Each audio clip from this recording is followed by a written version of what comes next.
Malam Pak Nafri. Malam Pak. Apa kabar? Alhamdulillah Pak. Aduh, orang Sulawesi asli ya? Ya, Oh, mantap mantap. Sulawesi Komandan. Oh, mantap mantap. Jadi ini hari pertama kita interview sedikit tentang pengalaman Pak Nafri. Kurang kencang. Jadi undangan ini kami undang Pak Nafri pada malam hari ini untuk menceritakan sedikit kisah-kisah bagaimana Pak Nafri bisa selamat dari tsunami ya, Iya. tsunami ya, Harus dekat. tsunami ya, Ya, Hai. nanya Pak. tsunami ya. Ya mungkin bisa Dekat dibagi ceritanya untuk menutup malam pemirsa yang ada di rumah mungkin bisa berbagi cerita. Jadi mereka bisa menghayalkan penderitaan Pak Nafri kemarin waktu diburu air, apalah istilahnya itu di pos ya, mungkin bisa langsung dimulai lah ceritanya. Baik, Pak. Jadi kami itu yang pas kejadian pas di Palu itu kami lagi magang dari sekolah kami itu SMK Negeri Sulbar, atau yang fokus pada di bidang tanaman kakao, coklat. Jadi 2018 Pak, kami itu mengadakan magang di Palu. Tingkat di lapangan. Kami ada 9 orang. Ada 2 laki-laki, 7 perempuan. 7 perempuan, 2 laki-laki, 7 perempuan, berarti 9 ya? 9 orang. Jadi pas kejadian itu pada tanggal 28 Oktober tanggal 28 Oktober bulan 8 2018. 2018. Jadi pas hari mau jadi ulang tahunnya Palu Pak, perayaan Palu hari jadinya Palu, hari Ya itulah, pokoknya itulah ya. Jadi pas mau maghrib ini kan pas lagi malam ini Pak, kami lagi praktek ini, lagi ngolah coklat. Jadi di situ kami ngolah coklat Pak yang sudah jadi. Dia itu bentuk dalam coklat dar. Dar itu dia coklat yang istilahnya belum ada rasanya Pak. Dia masih coklat utuh, belum ada campurannya. Nah, di situ kami olah berbagai varian rasa, ada berbagai almond, ada rasa jeruk, ada rasa mangga. Coklat itu? Iya, coklat Pak. Coklat Jadi itu. Oke. itulah yang kami kerjakan di Palu sama kawan-kawan saya itu. Jadi pas teng ini mau sholat ini jam 6 maghrib, terjadilah getaran Pak. Terjadi guncangan itu. Jadi pas kami terjadi guncangan itu sebenarnya sebelumnya udah terjadi guncangan Pak. Udah sering posisi Pak Nafri di mana? Di pantai nih, di pantai.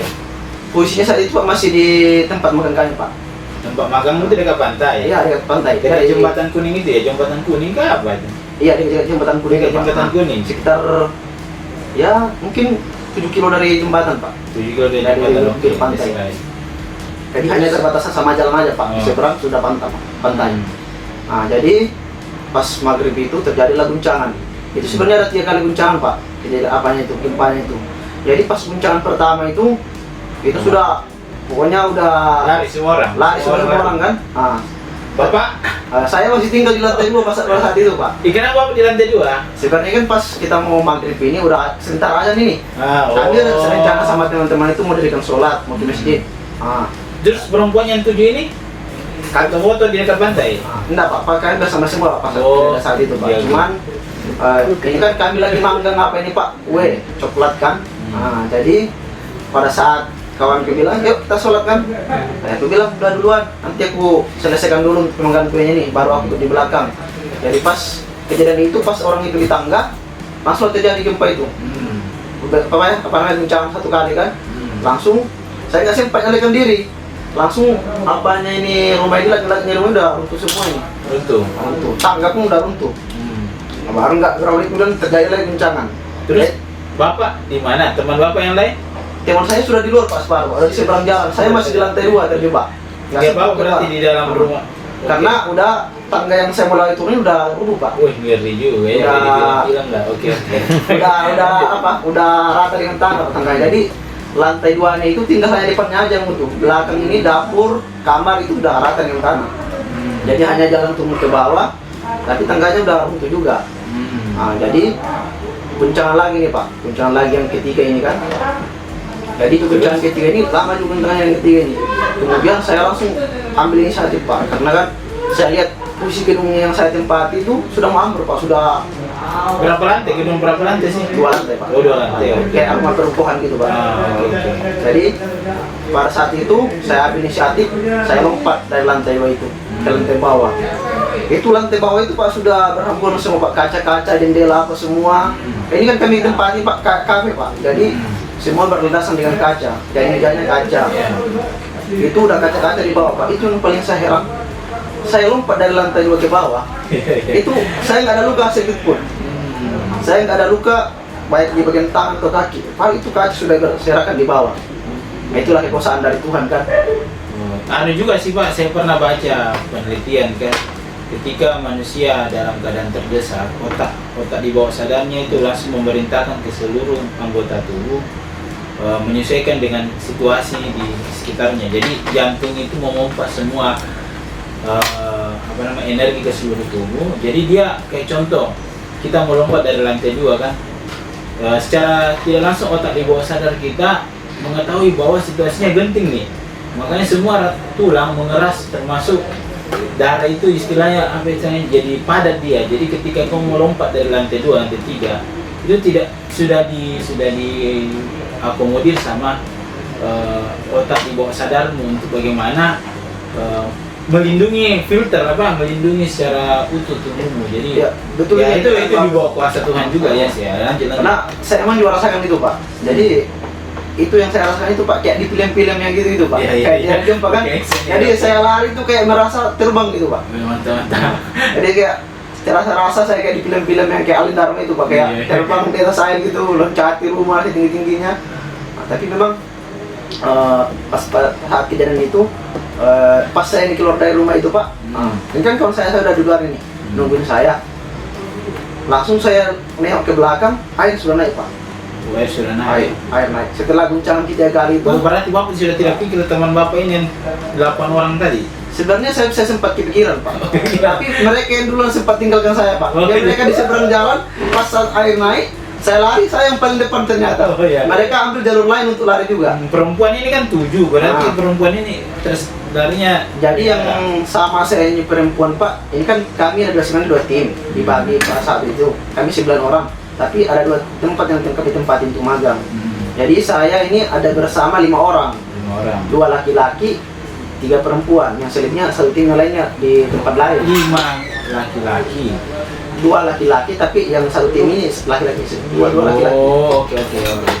Nah, pada saat itu saya lari, udah kawan-kawan saya ini udah lari juga mereka Pak. Jadi mereka jadi jalur alternatif. Saya kira mereka juga kan, saya lari nembaknya ke arah gunung Pak. Mereka itu ikuti jalan. Nah, jadi saya lihat mereka itu pas air datang, saya lihat kayaknya mereka ini ke bawah tsunami, aku bilang kan, ke bawah air. Karena saya larinya mereka itu ikuti jalan. Beda kalau saya pas larinya saat itu, saya tempat lurus ke arah gunung. Jadi apapun yang depan saya itu saya tempati lari. Ya ada ini pagar Pak. Saya lompati pagar itu. Luar biasa ya. Kayak terasa orang-orang kayak di film-film itu Pak, terbang. Biarpun pagar itu tinggi rasanya. Kalau saya pikir secara kalau saya mau lewat untuk loncat, nggak mungkin saya bisa loncat. Tapi pas gempa itu, pas air itu, tsunami itu, saya loncat, pagar itu saya bisa lewat Pak. Mungkin sih tinggi 1,5 meter lah pagarnya. Berarti itu kemampuan otak sudah melewati 10%. Kalau sudah seperti itu, tidak peduli apa tantangan depan hantam. Cuma pertanyaan saya, tidak ada perempuan yang kau ingat waktu kau lari? Di antara temanmu itu yang 7, tidak ada 1 orang pun perempuan yang kau ingat? Pokoknya pada saat itu Pak, nggak ada yang. Berarti tidak ada yang cantik di antara temanmu itu yang 7? Ada Pak. Kenapa bisa tidak teringat? Ya, sampai dia kenapa-napa? Pokoknya yang terpikir saya saat itu Pak, kayak istilahnya, uang pun 1M atau 2M dihitung untuk saya untuk apa? Untuk menyelamatkan kawan saya. Nggak kepikir Pak, kayak ini masing-masing kepikirnya dulu, masing-masing menyelamatkan diri sendiri. Dan jadi pertanyaan satu, bagaimana seandainya kalau ada temanmu yang perempuan ikut di belakang? Jadi pada saat kejadian itu memang Pak ada kawan saya laki-laki 1 itu luka dia. Dia sempat ikut ke saya, teriakin saya minta tolong kan. Jadi sempat saya bawa dia lari, saya tarik dia bawa lari. Terus? Yang lainnya 3 perempuan nggak tahu dah, dia memang duluan dia lari Pak. Tapi kan langsung nembaknya ke arah bukit. Mereka yang ikuti jalan poros dia larinya. Pada saat mungkin saya nyampe di bukit, di pegunungan, mungkin berapa detik saya nyampe, baru saya kepikiran, kemana teman-teman saya ini? Saya kirain juga orang itu ngikut dari belakang saya juga. Ternyata orang itu larinya lain dia larinya. Nah, Nah, jadi pada saat saya beristirahat sejenak, Enggak, sudah sampai di atas bukit nih. Air di mana? air sudah sampai ke kota, masuk ke kota Pak, sudah. Oh, berarti kau sudah selamat di atas gunung nih. Udah dari atas Kau gunung. melihat sekitar mana ada orang? Pokoknya orang sudah berlarian, pokoknya kita nggak peduli apa kiri kanan kita ini, pokoknya kita pikirannya ini lari terus sampai ke bukit itu Pak. Oke. Jadi pada saat sampai ngarah ke bukit ini, pokoknya orang berlarian sampai di bukit, sampai ada yang cuma pakai celana pendek apa segala macam, pokoknya untuk mikirkan menyelamatkan diri masing-masing. Nah, baru saat saya nyampe di bukit, nah, baru saya ingat teman saya. Mungkin sekitar 30 menit lah istirahat. Jam berapa itu? di- Jam berapa? Sekitar jam 8.30. Jam 8.30, berarti sudah agak gelap ya. Gelap Pak. Nah. Jadi pada saya sampai di bukit itu jam 8.30, saya balik lagi ke bawah ke tempat saya ini malam ini Pak, untuk nyari teman-teman saya. Sambil Itu pada saya, saat itu air sudah turun Pak, udah surut. Oh, Pada saat itu saya sudah nggak pakai sandal, nggak pakai baju, cuma pakai celana Pak. Kalau pakai celana aja. Cuman- Baju mau kemana? Apa kau buka batu lari? Enggak. Saya buka pakai lari Pak. Jadi Waktu kau lari kau buka Iya. semua. Kayak Saya buka buka. aja. baju saya ini Nah. saya ikat untuk di pinggang saya Pak, karena baju saya pun ini udah kotor, kena lumpur. Karena yang saya lewati ini pas lari itu, saya pernah lewatin apa? Rawa-rawa gitu. Jadi pada saat sampai di bukit, turun lagi ke bawah untuk nyari teman kawan saya itu yang 3 orang perempuan itu. Saya ke bawah ke tempat saya itu, saya lihat yang tempat kami itu Pak udah rata dengan tanah. Air pun yang jalan sekitar mall PGM itu, yang di Jalan Ponegoro, yang dekat tempat kami itu Pak, airnya masih ada kasih tinggi, apa tinggi perut lah Pak. Dan, nah, baru kemudian saya ngarahnya itu ke jalan ini. Kemudian saya pergi ke daerah kantor bupati. Sambil teriak-teriak nyari kawan saya jalan dari Pantai Talise ke kantor bupati. Saya teriak-teriak untuk nyari kawan saya. Nah, pada saat malam itu masih terjadi Pak. Pada saat jam subuh malam, saya datang sampai ke tempat rumah kami yang tempat di malam itu, yang istilahnya ngasihkan tempat untuk kami nginap di situ Pak. Jadi malam saya nyampe di situ, yang di rumah itu kosong semua Pak, penghuninya nggak ada orang di situ. Nah, jadi ini kan saya nanya sama orang-orang sekitar kampung tetangga itu yang masih ada orang kan, penghuninya rumah ini kemana mengungsinya Pak? Nah, jadi dia bilangnya dia mengungsi ke perumahan yang ada di arah ke ini Universitas apa Tadulako Untat. Oke. Nah, jadi mereka di atas bukit yang ada di arah ke Universitas apa Tadulako itu, saya susul ke atas karena kebetulan juga yang rumahnya yang pernah ditempati orang itu mesti saya pernah tempati juga, saya pernah jalan-jalan ke sana. Nah, jadi saya ke sana, nah, barulah saya ketemu kawan saya ini yang 4 orang. 4 orang. 4 orang Berarti yang sudah perempuan. Ya, 4 orang. Jadi sisa 3 orang lagi 3 orang. yang belum saya temukan. Jadi ketemu yang satu tim ini yang tadi ini, yang 4 orang ini. Ah, ketemu mereka itu sudah nangis-nangis, gimana kawan-kawan yang lain. Mereka yang bilang, kami nggak tahu berapa saat kami terjadi gempa sama Itu tsunami. perempuan semua itu. Iya. Dia juga lari, dia nggak ikut kami di belakang. Dia pun cari tempat lain untuk lari. Pada saat yang itu mereka nangis, ada yang sudah trauma, ada yang sudah pingsan Pak, sampai gemetar-gemetar. Ada pun yang sudah luka-luka. Baru setelah malam itu subuh lah kami nyampe di tempat apa itu, subuh pagi. Ini semalam ini ada apa? Ada tidur semalam ini. Udah kotor-kotoran baju, celana robek-robek, yang besar lagi. Jadi pada saat apa itu? Pada saat siang itu saya berpikir untuk pergi nyari kawan saya yang 3 orang perempuan ini. Karena terus terang saya selaku sebagai pimpinan yang diperintahkan oleh guru saya untuk menjaga kawan-kawan saya merasa apa kalau saya mau pergi tinggalkan kota Palu ini, kalau datang untuk jemput kami dari dinas apa provinsi Sulawesi Barat, kalau orang datang menjemput kami, kawan saya yang 3 orang nggak ada. Jadi saya berinisiatif dengan kawan yang saya satu laki-laki untuk pergi mencari yang 3 orang ini Pak. Jadi saya keliling kota Palu itu sampai ngelilingin beberapa rumah sakit. Jalan kaki Pak. Saya ke rumah sakit Bayangkara, rumah sakit Wirabuana, rumah sakit Pantai Talise. Jadi kalau nggak salah ada 4 rumah sakit itu Pak. Jadi beberapa rumah sakit itu saya datangi Pak. Sekitar jam 11-an lah saya ke rumah sakit Bayangkara itu. Ini kan mayat udah banyak korban yang udah gini di rumah sakit itu. Saya keliling rumah sakit itu sampai sempat saya buka kantong mayat itu Pak. Karena kepikiran saya ini Pak, Jadi komplisnya semua mayat itu. hanya 3 mayat aja Pak. Karena kepikiran kawan saya yang 3 ini, kepikiran dalam hati saya Pak, kayaknya kawan saya nggak sempat selamat yang pas kejadian pas gempa tsunami itu. Karena arah posisi mereka lari itu saya lihat itu dia bukannya menghindari tsunami. Dari mendatangi Saya mendatangi dia ngarah dia tsunami arah larinya. Jadi perkiraan saya, ini kayaknya nggak selamat. Makanya saya ke rumah sakit saya cari. Jadi pas saya ke rumah sakit saya sempat buka kantong kantong mayat. Pada saat saya buka itu, saya lihatlah 3 mayat itu. Ini kan mayat perempuan saya bukan karena 3 perempuan Pak. Jadi saya perkirakan kan rambutnya hanya dia pakai itu tuh pakai kantongan aja Pak, sama kayak kadang pakai kardus. Jadi kelihatan rambutnya kan. Saya lihat ini kayak mirip punya rambut kawan saya ini kan. Saya buka lah, ternyata bukan. Tapi memang mayatnya udah mengerikan itu Pak. Kepala udah hancur, tulang-tulang tangan kelihatan. Nah, karena benturan sama ketimpa bangunan itu Pak. Itu pun masih yang saya lihat itu anak-anak ini, kalau nggak salah ini kan mau ada perayaan Palu itu. Jadi ini kayaknya yang mau tampil di acara Palu itu. Oh, dari bajunya ya. Ya. Karena di situ memang malam itu ada perayaan Palu yang mau dibuka sama ini Pak Pasya Ungu. Oh, Pasya Ungu. Yang wakil dua apa? Wakil wali kota. Wali kota Palu.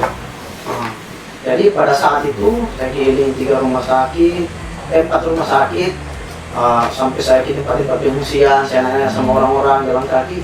Pada saat itu Pak di pinggir pantai saya lihat itu Pak. 3 orang sih itu? Enggak, Pak Jokowi. Pak Jokowi? Pak Jokowi jalan kaki. Yang Jokowi? Yang susuri pantai itu pada saat itu. Pada saat saya keliling itu malam, baiklah ke tempat saya ini kan saya ngajaran kok udah nggak dapat kalau saya 3 orang ini Pak. Saking susahnya itu Pak, air, mau minta makan sama orang-orang itu. Ini saya dapat orang makan Pak di jalan kan, mereka lagi makan kan, saya minta air minum Pak. Ini kan nggak ada penjual Pak, itu semua. Toko semua tutup karena takut ada penjarahan kan. Kan di situ mulai banyak penjarahan. Tutup semua, penjual jarang Pak. Pokoknya di kota itu sepi Pak. Pada saat hari pertama setelah gempa itu, ini kan maghrib kejadiannya besoknya itu masih sepi orang, masih bisa lagi itu, masih belum terlalu banyak orang yang berkeliaran di kota, masih banyak yang pengungsian kan. Jadi saya lewati orang makan itu minta air minum. Cuma airnya dikasih itu Pak, cuma setengah gelas. Mereka butuh juga. Itu kan aku sekali Pak, saya minta lagi ke orang itu, dikasihnya lagi setengah gelas. Saking krisisnya apa air minum itu di situ Pak. Pas saya nyampe ke atas itu, malam lagi orangnya saya nyampe itu Pak, karena di jalan tadi. Tapi kenapa nih kepikiran cari makanan di Indomaret? Kan pasti ada Indomaret rumah pasti yang hancur kan? Pada saat itu toko sudah mau tutup kemarin. Kira banyak hancur bangunan. Itu pun kalau hancur dia Pak, kita pun nggak bisa mengambil alat karena rata dengan tanah. Kalau ada pun bangunan yang apa, itu pun pada saat apa itu orang-orang yang apa itu pada sempat udah masih kunci pada tokonya. Jadi nggak ada yang memang yang buka. Tidak ada aksi kejahatan waktu itu, karena kan hancur kota ini. Kalau untuk aksi Bahkan Pak, kesempatan yang sempit banyak Pak. Terus saya pernah sempat kepikiran kan, karena yang dekat saya rumah saya yang kami tempati numpang itu ada ATM-nya. ATM-nya lagi rebah ini. bisa kayak banyak-banyak dalam itu. Jadi nggak mobil. Nggak, memang nggak sempat kepikiran. Tapi fokusnya saya ini nyari kawan saya. Jadi ini kan sepi nih, orang nggak ada itu pas malam itu kan masih belum subuh itu. Pas saya nyampe di tempat penginapan yang kami itu lagi nyari kawan itu sepi nggak ada orang. Jadi saya lihat ATM itu rebah. Kalau yang mau apa itu banyak kali orang yang gitu Pak. Kami pun Terus, pas saat kejadian itu HP, dompet apa semua sudah hilang semua. Karena nggak sempat dibawa lagi. Jadi itu aku bilang, biarpun uang 1 miliar, 2 miliar pun di situ nggak bakal dibawa lagi Pak. Karena kalau kita injak pada saat gempa tanah itu Pak, ini tanah kayak terasa dia mau runtuh di bawah. Terasa di pikiran kita ini udah kiamat ini, udah kiamat. Yang satu yang saya kepikiran pas kejadian itu Pak, hanya saya yang kepikiran sama orang tua saya. Saya belum sempat dijawab orang saya. Saya bilang dalam saya, kalau dikasih masih kesempatan sama Tuhan, saya ingin kalau bisa, saya ingin minta maaf dulu sama orang tua saya. Itu waktu dia dulu turun. Karena emang kepikiran dia, udah meninggal saya ini. Nggak ada lagi gitu Waktu lantai 2 itu ya? Waktu di lantai 2 itu karena memang di bawah dapurnya ini sama apanya kan isinya udah rata, yang tanah tinggal depan aja yang masih utuh. Berarti satu kesempatan diberikan. Jadi pada saat itu saya pulang ke tempat saya ini kan saya datang dari kawan saya yang 3 orang ini. Ternyata kawan saya ini pun pas saya nyampe malam itu udah di pengungsian yang apa ini, yang di perumahan yang kayak arah wisata Dulago ini kan, mereka udah ada di situ. Lengkap berarti? Lengkap mereka. Jadi mereka ceritanya itu mereka ada yang meloin katanya Pak. Jadi pada saat kejadian itu mereka memang arahnya dia memang ikut jalan poros. Jadi ada mobil lewat ini, mereka disuruh naik ke atas. Oh, mobil lari tuh ya? Di sini juga ada mobil itu. Jadi naik mobil orang mereka katanya arah ke gunung mereka. Jadi nggak lari naik jalan kaki mereka naik mobil. Ada yang orang yang nawarin mereka untuk numpang. Ya syukurnya ada. Jadi sempat selamat mereka. Ya, artinya orang seperti itu masih memikirkan orang lain, Pak. Iya. Berarti hebat juga yang bawa mobil itu masih memikirkan orang. Coba enggak, wah sudah tinggal aja selamatkan diri masing-masing.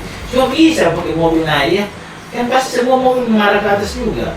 Iya kan pada saat itu Pak masih airnya nih masih apa kan yang ini pun airnya pas tsunami ini Pak ada berapa kali Berapa kali gelombang. Jadi nggak satu kali gelombang aja yang datang, ada berapa kali gelombang. Tapi kenapa yang mati yang mereka tidak sempat? Jadi mungkin yang kalau yang banyak meninggal ini Pak gara-gara ini pengalaman saya pas di Palu. Orang-orang di sana itu kayak masalah gempa itu kayak masalah apa ya? Kalau dibilang ya itu Biasa aja. Kayak terbiasa mereka. Jadi kalau gempa itu kalau ini kan kalau kami di Sumber Pak ya, kalau yang mau ada gempa dikit langsung pada lari semua kan tidak ini gempa. Kalau yang saya pada saya di lingkungan yang saya tempati itu pada saat terjadi gempa, mereka kayak gempa ini pernah kami kayak merasa malu Pak kan? Pada saat kami lagi mulai ini coklat kan, terjadilah gempa. Gempa berapa kali getar? 5,3 kalau nggak salah itu. Saya lihat dia BMKG itu yang masuk SMS-nya dia ke saya. 5,3 gempa. Keluar semua kami terjadi gempa. Pas kami keluar, ternyata orang-orang yang sekitar situ nggak ada yang mereka keluar dari rumah. Yang merasa mereka hilang aja dalam rumah mereka Pak. Jadi saya bilang itulah kenapa pada saat terjadi gempa itu banyak orang yang meninggal karena orang-orang itu merasa biasa-biasa aja. Baru yang pada saat memang banyak perubahan terjadinya pas di daerah yang kami dekat pantai Talise itu, karena emang di situ ada mau perayaan kalau mau jadi emang pas memang juga mau keramaian pas maghrib Pak, jadi banyak orang yang berkumpul-kumpul di dekat pinggir pantai. Gitu ya. Wah. Oke, kayaknya waktu menunjukkan habis Panapri, bisa Panapri nanti kita lanjutkan lagi di episode berikutnya. Terima kasih sudah berbagi, jangan bosan-bosan Panapri ya, mungkin malam-malam selanjutnya ya. Pak Ipin mungkin dan tim ini baru podcast pertama kita. Jadi maafkan atas kegangguan ini, tapi lama-lama kita akan terbiasa dan kita coba kembangkan. Oke, sampai ketemu Pak Napri. Semangat.